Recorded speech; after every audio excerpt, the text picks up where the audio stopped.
You know where you are, Expert Talk with me, Tigo. And today, as always, I love bringing experts from all over the world that help other people who truly in their hearts believe that service is the first step. And today is no different. As a matter of fact, this guy coming up right now has changed his career a couple of times. So for you guys out there are going, well, I can't change now. I've already gone to college. I've already done this. I've already done that.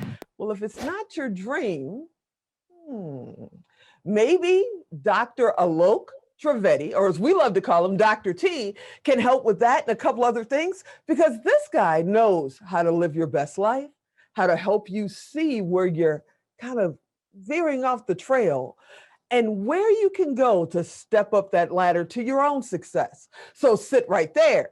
We'll be right back. Expert Talk is brought to you in part by PodNation TV, the podcast to broadcast network.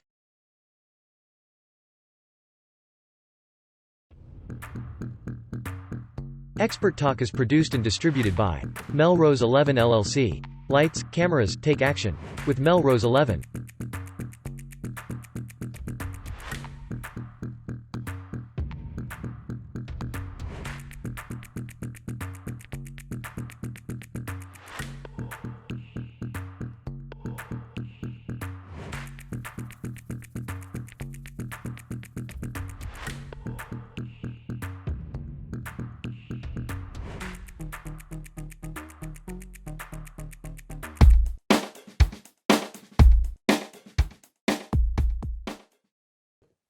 Man, you know, you were in one of the classes with me. We got to give a shout out to Sage and Leap and all of that. And I had the privilege of being in one of those breakout sessions with you, and we got to talking, and you are one amazing dude. Let me just put that out there. You started as, you truly are a doctor. You're not just a doctor of PhD, but you are a doctor, correct? I am, that's correct. That's correct. But that's not really what you're doing now, is it? It is. You know, here's the funny thing. I'll tell you why it is. Because I'm not, but I am. It sounds really weird when I say this. I'm not really seeing patients in the direct sense, right? Like the way that we see it, hey, look, you got to go see a patient. You go in, check mark, do all that stuff. I don't do that. But the term doctor means to teach. That's really what the term really means. And so we have a thing that says doctoring is to see people and help people heal, but really the real healing is in teaching. So I sit and say, you know what? I kind of am still being a doctor. I'm just doing it at a much larger scale. We're going to get to your larger scale, like really a larger scale. Well, before we get there, I love going back, you know, because people figure that if they haven't figured out what they want to do with their life by 12, then they're stuck working at McDonald's for the rest of their lives. So let's go back to young Dr. T, you know, when he was 10, 12, you know, what was your plan when you grew up? What did you want to be when you grew up? You know, it's going to sound crazy. I wanted to do two things. I wanted to speak. I did. I wanted to teach. I knew that since I was 7 years old. I wanted to teach. And the other thing I wanted to do is I wanted to play baseball. I was good at baseball, and I was kind of good at teaching. I was kind of my thing. But since I was a kid, I always had this thing that I wanted to teach. And I think, here's the interesting thing, right, Tigo? Just like you with TV and production, you know in your heart, that's probably something that you wanted to express from a very young age, and which is why you're so good at it. And I think this is something that we, as humans, we don't look at it, right? I think we all know what we want to do, but because of people, society, places, things, we sit and say we can't do those things because it's not going to make a living. Right? And I like to say, you know, just why make a living when you can actually live life? There's a vast difference in the two. Yeah, you know, we're going to get into that. And before we do, that kind of takes me off the road a little bit, because what do you say to someone who, you know, a lot of people, if your dad's a contractor, good chance you're going to be in the contracting business. If your family's in firefighting or public service, good chance you're going to be in firefighting and public service. And your family's usually the first ones that tells you, I know they were my first, what is wrong with you? You can't do that. We don't do television. We don't do production. We work for unions. We get a great union job.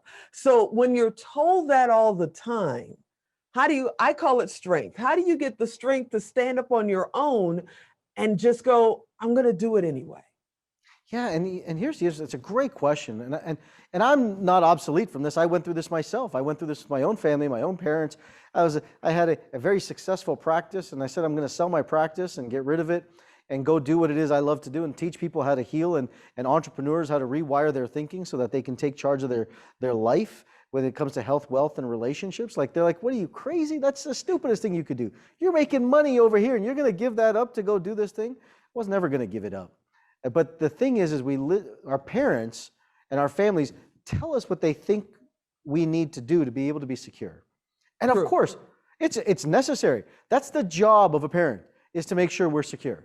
Right. Right? And it's cool, right? Like, it's perfectly okay, because we want to make sure that the kid is safe, and we're all safe. But it's not about doing it anyways. It's about actually not living under the rules, and I call it the subordinations of your parents. Ooh. Because your parents dictate what they think is security, but inside of you, it's going to take you not only to live under their rules, but to lose the approval, and I call the addiction to their approval, that's going to set you free. So you're not just fighting them to do it, you're doing it to break the addiction of them so that you can actually set yourself free. It's a vast difference, I think.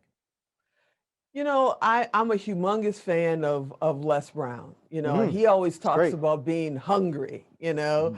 One of the first tapes, yes, I'm old enough to talk about tapes. Stop it. Just stop it. One of the first tapes that I listened to from Les Brown, you know, his favorite words were, if you can look up, you can get up. So if you're hungry, if you're backed against the wall, you know, you either quit or you fight or flight. You know, you're going to come out swinging as best as you can. But if you already have success and you're living a very comfortable life, because I read your bio, you were a millionaire in your 20s, you know. See, if you've already done that, and you've got the family, you've got the job, you've got the career, you're making the money, but you're not happy on the inside. How do you go, maybe I need to pause and break free? How did you know that you needed to do that? You know, it's a great question. I think it's a voice on the inside. When the voice on the inside is speaking to you, it's wise to listen to it. And it's the real voice. There's two voices, I like to say, in the head. And I don't mean to speak philosophically. This is actually, we know this in psychology. We understand this, is that there's two voices in the head. The first is our emotional voice. And the second is kind of like our inner voice. And the emotional voice is the voice that's kind of telling us, you're good, you're bad, you're good, you're bad. It's giving us all this emotional up and down. And then the inner voice is the one that's kind of like, the old Vedics used to call it your dharmic path. And today we call it your mission. Many people call it your purpose, whatever language you want to use behind it. It's all telling us to do the same thing, is to follow the path and the journey that's yours, that's designed for you, that's unique to you. And look, I'll tell you, it takes a little courage to be able to listen to that, to follow with that. But when you do, courage. but here's the thing, when you take that first step, right? It's that first step that's the hardest. It's not the second, third, or fourth, or fifth. It's the first one that says, hey, look, I've got to actually step into this. And you know, the funny thing about it is when you actually do what you're designed to do and you love to do it, it's like you take that first step and all of a sudden the floodgates of success start showing up. And you get the rewards and the awards to start showing up. And you're like, oh, wait, there's something to this. And then you take the next step. And then you get more of that. But here's the interesting thing, is you start getting all these accolades and these awards. By the time you hit the third step, it actually stops. And then you start doubting it. And then you start saying, is this really what I'm supposed to do? And that's a very critical point to sit and say, you know what? I don't need to stop this. I need to actually embrace this. Because it's trying to tell you that you went too high and too elated on the first side and too depressed on the other side, because your brain is going to come back to balance. It's always going to come back to balance. So you've got to realize that the high steps you take on the first two is going to be complemented by the low on the next two. But they're going to balance and they're going to work out. But as long as you stay the course of what's true on the inside, for you, not the emotions, the true voice, the opportunities will begin to show up. Like right now, being here with you. This is an opportunity that I'm so grateful to have because of you. So thank you for this. I'm so grateful to have you and have you here. The information that you provide is amazing. I just loved just going through your website. And as always, I always have a plan for my interview. And then I listen to my guests because my mama said, you got 2 ears, 1 mouth, use the ears twice as much. So that's what I try to do, you know? So you guys stick with me because he came up with something. We got to go a little bit off the path here. So just hold on a second. So I'm sitting here thinking about right now, things are opening up from COVID. Cities are opening, countries are opening. My son in London just wrote me and said, I went to the museum for the first time in over a year. And I'm like, okay, I hope he wore a mask. That's the mother in me. But I'm thinking about during this time we've been down and, secluded, a lot of people pursued their dream. They started their little business at home. They started, working on that dream they've always wanted. Maybe they wanted to be a singer. They started singing, whatever that was. And now they're being called back to come back to work. And they've gotten torn. Do I follow my dream and keep going the way I've been going with all this stuff going on? Or do I run back to the safety net and say, well, I need that paycheck? What do you think is going to happen now? What I think is going to happen, or what I think should be the next step for people? What I think.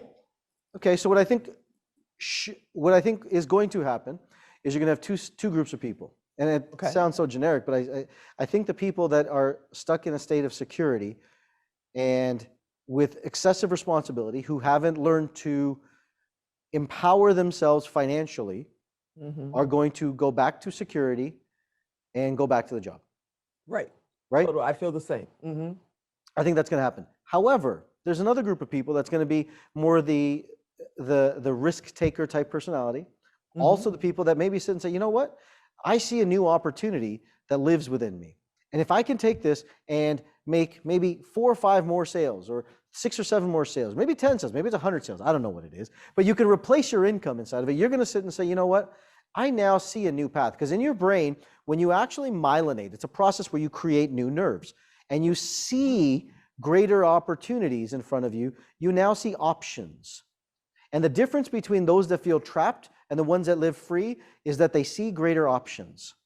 And right now, those that see those options and opportunities in front of you may sit and say, you know what? This is one option, but I could do this, this, or this as well. And which one actually helps fulfill me the most and still lets me survive? And they'll move towards that. Because the neurology of the brain is working to make sure that you're staying whole, and it's trying to evolve your brain to make sure that it uses all of it.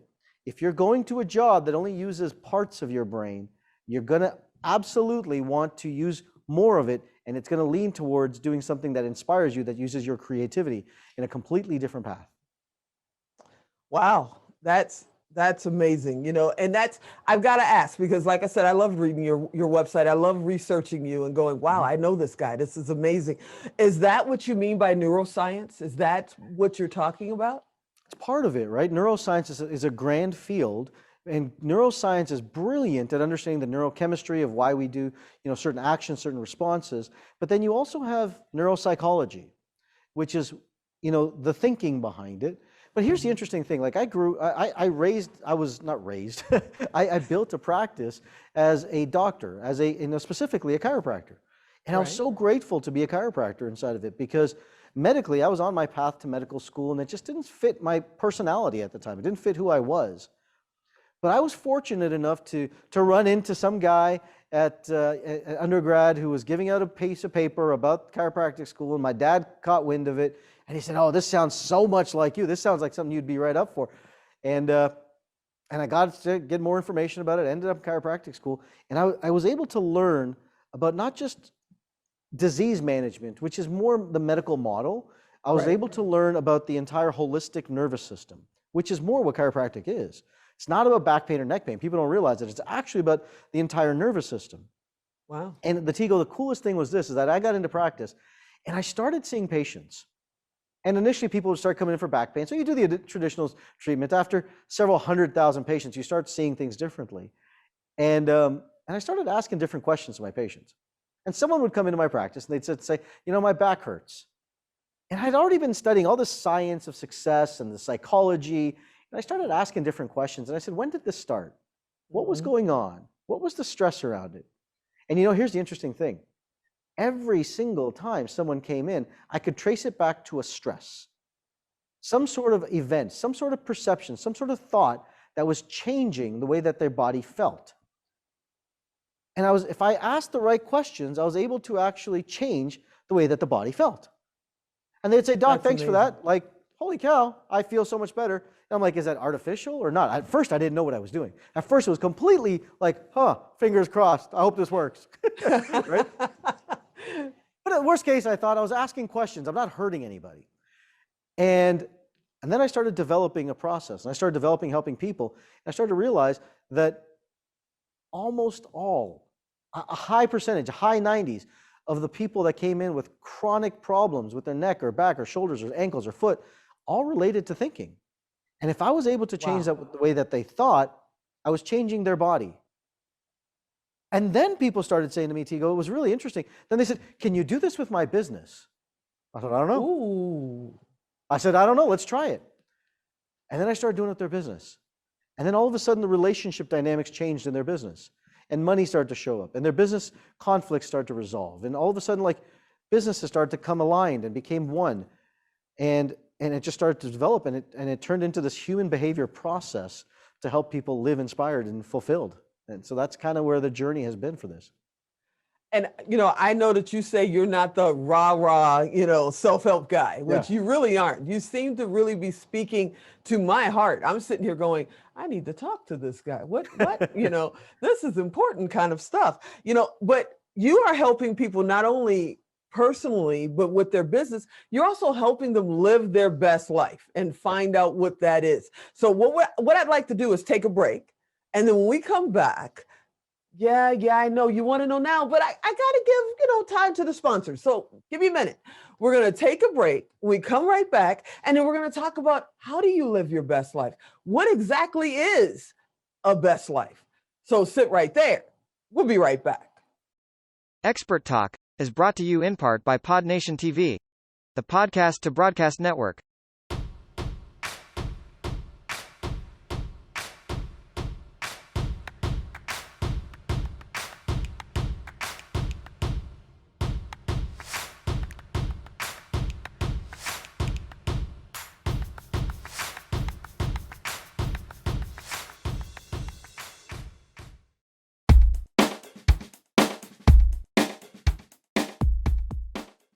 Hey, welcome back. You know where you are, Expert Talk with Tigo. And of course, we have an amazing expert here, Dr. T, and he's going to talk to us about living our best life, maybe becoming our best self. Hey, Dr. T, let's talk about what exactly does it mean to live your best life? Such a deep question. It's such a simple statement, but such a deep question, doesn't it? Yeah, it definitely. Really is. I'm glad you got answered and I don't. Well, let me take a stab at it. Hopefully it helps some people. And they can agree with it. I don't know. I'll give it my best shot, though. In my years of researching and understanding the science of success, neurology, physiology, psychology, what I've realized and come to the conclusion is that success is something that we define more from the outside, right? I'll give you an example of what I mean by this. It's more so of success is, let me make my mom proud of me, my dad proud of me, my husband, my wife, my kids, my colleagues, and you look for the accolades from the outside in. And they say, you know what? That Tigo, she's got a show and she's helping all these people. She's successful inside of that. And sure, from the outside in, you are, but like every one of us has our own journey. Every one of us has our own battle. Yeah, definitely. And it's a split inside of us. And so even the most successful of people that I've worked with, from athletes to NBA stars to WNBA stars to CEOs, everyone has this split. There's the split of success, and then there's a split, the fulfillment. And I thought to myself, that can't be it. It can't be a split in our psychology. It's got to be unified. So then you look at fulfillment, and you look at what fulfillment meant. And fulfillment is people when they say, you know what, I want to do what I do. I want to live on my terms. I want to live on my premise. I want to do what feels right to me, and I want to serve in that capacity. Fulfillment and service usually go hand in hand. Success and achievement go hand in hand, from my experience. But here's what I've realized is that what I call, at least the definition of it, is really wealth is having success plus fulfillment. Is to have the accolades from the outside, but the fulfillment from the inside. And when you have both of those, you really have a wealthy life. And that wealthy life is really about knowing who you are and having value for who you are, but then not being afraid to unapologetically express that to the world. Not be afraid of their opinions, not be afraid of what they say, but be able to be so certain in your own skin that you allow others to see your certainty, because certainty becomes magnetic for people. And that's the ultimate, what I've researched, the ultimate secret to leadership. It's that certainty within yourself. So I hope that's my at least stab in the dark at it, and what I think at least. I have a feeling you're not so much in the dark. I have a feeling you're really standing in your own light. And I know there are people out there going, okay, I love the doctor. Dr. T is the bomb, but how do I, reach him? I can't hire him to be my coach. I mean, I can't call him up on Tuesday and ask him to come play golf. How do I get in? Does he have a program? What do I do? How do I reach Dr. T? Well, the first thing I'd tell you is this, is just get onto the website, right? Get onto the website, go look up, see what's right for you, right? I'd say go to dralok.net, but then the first place to really start and where I really help people and I tell people to jump in is join a program, right? My key program, my signature program is my intro program into my world is the Total Rewire. This is where I take the neurology and I rewire your health, your wealth, and your relationships. And I really structure and I get you to be authentically you, because there's a lot of people that are out there that are telling you how to think, right? Let's think about it, right? The entire success or personal development industry is all built on the premise of this is how you're supposed to think. Mm-hmm. And I don't really follow that. I'm probably one of the few people on the planet that's not going to tell you how to think. I'm going to teach you why you think the way that you do. Oh, wow. Okay. And when you understand that, you're not going to try and think like everybody else. You're going to actually be original. You're going to be unique to yourself. And that's so you can live your authentic life, and which is, as to answer your question earlier, is your best life. When you know yourself and you can express yourself, that is the best life. So let me ask you this. Mm-hmm. When do you start living your best life? When should you start trying to literally be in the right mindset? Is it after college? Is it when you're in your 40s and you've already had your kids and now, you're thinking about your second career? When is that first step supposed to happen? Well, I don't know when it's supposed to happen. I can tell you what I've done. Okay. And my kids have started since the moment they were born. Wow. And they were raised in that fashion. My children know their identities. They know what they do. They know what they stand for. But both my kids, my daughter used to be much more into soccer. So we'd travel the world and see soccer. We were actually at the gold medal championship when USA won in gold medal in France a few years back. Yeah, we were there. We traveled all the way there. I hedged my bets and hoped that they were going to win. So I bought tickets like 6 months in advance, and thankfully it worked out. So we were there and we were inspired by soccer. And then after that, my son is a huge Barcelona fan. So then we took a train over and we went to the Barcelona stadium in Spain. And I think that if you can fill your life with things that are inspiring around you, you get more of an inspiration to do things. Now, my daughter's moved more towards educational and learning and teaching, where my son still loves the game of soccer and is inspired by soccer.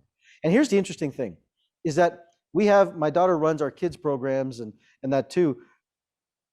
If you rewire the brain to think, then kids don't have a problem with academics. Kids don't have a problem with school. Kids don't have a problem with this because it's learning, right? Mm-hmm. And our brain is most pliable at the earliest stages of our life. By the time we get into our 40s, 50s, and 60s, and the 60s and 70s are probably the worst, I like to say, because it's kind of this mentality, and not everybody, but a lot of people hold on to this idea, well, I'm too old to change now. And that's just not true. Because we know this, right, Tigo, is that the brain is always changing. It's called neuroplasticity. It's just a big technical term, but it means that the wires are always growing as long as you're learning. So whether you're in your 60s, your 70s, your 80s, the more you learn, your lifespan depends on it. The longevity of your life depends on how much more you're learning constantly. So never stop learning is my point. Well, I truly hope that's true, and I believe in you, Dr. T, so I know it's true because I am constantly learning. And if you had asked me at 45 or 47, if at 57 I'd be doing this, I live in Vegas. I'd have laid a bet at the sports book. This would never happen. Okay. Sure. Never. So I am constantly learning.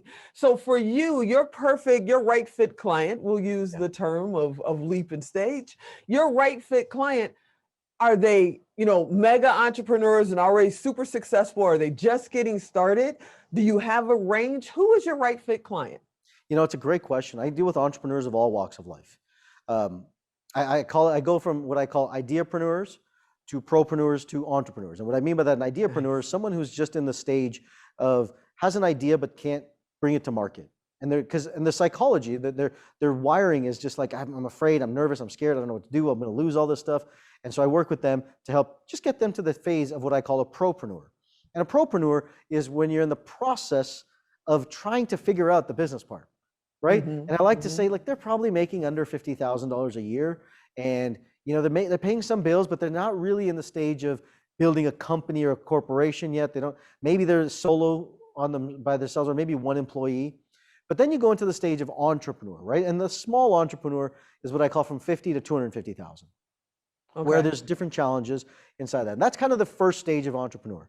And then, of course, there's scales of ingredients as it goes up. But here's the thing, is that every one of these stages has a psychological block. Whether you're doing 5 million looking to go to 6, there's a psychological block, right?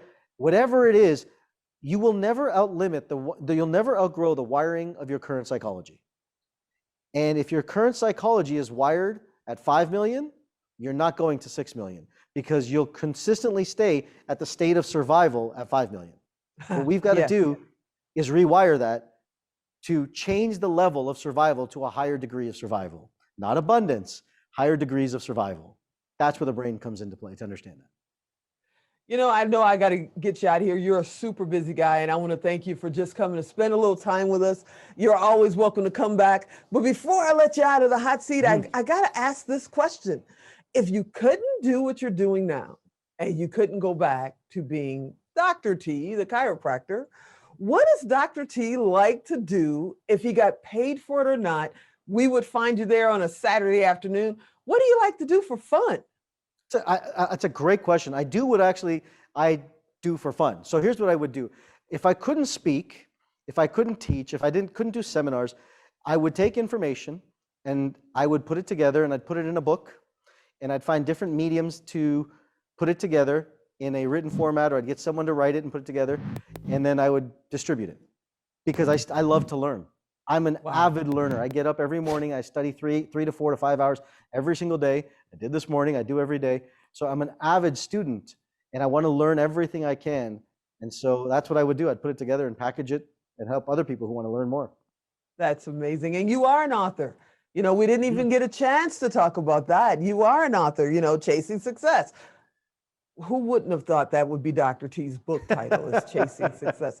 Where do they find your book if they want to find your book? Let's talk about that real quick. You can go to chasingsuccessbook.com, or you can just go on Amazon. Either way, I mean, it's pretty simple. You can get it there and check it out. I think it's written as a short story, but I think it relates to today's environment very much. And I think a lot of people struggle with some of the challenges that the main character goes through this. And it really talks about how they struggle with the idea of success and fulfillment, and the journey that they go through in relationships and career, and how to navigate it to become who they finally are. So it's a great journey, I think.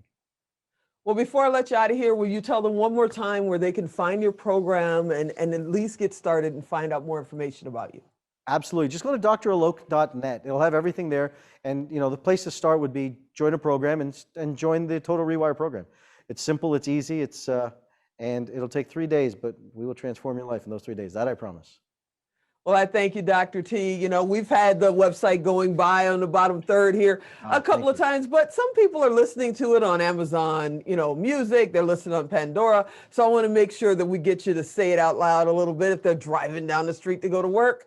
I thank you so much for coming on the Expert Talk. I hope you can come back again, because we touched on maybe 3 inches of exactly what it is you do. This was like our introduction to Dr. T, and I truly appreciate you. Oh, thank you so much. Anytime, happy to do it. And everything you're doing is so amazing for people. Thank you for helping people the way that you do. The world needs it. Thank you. Hey, everybody, you know how we do. This is Expert Talk with Tigo, and Dr. T is one of another great, amazing sources for your dream. What are you sitting there for watching me? You should be get out there.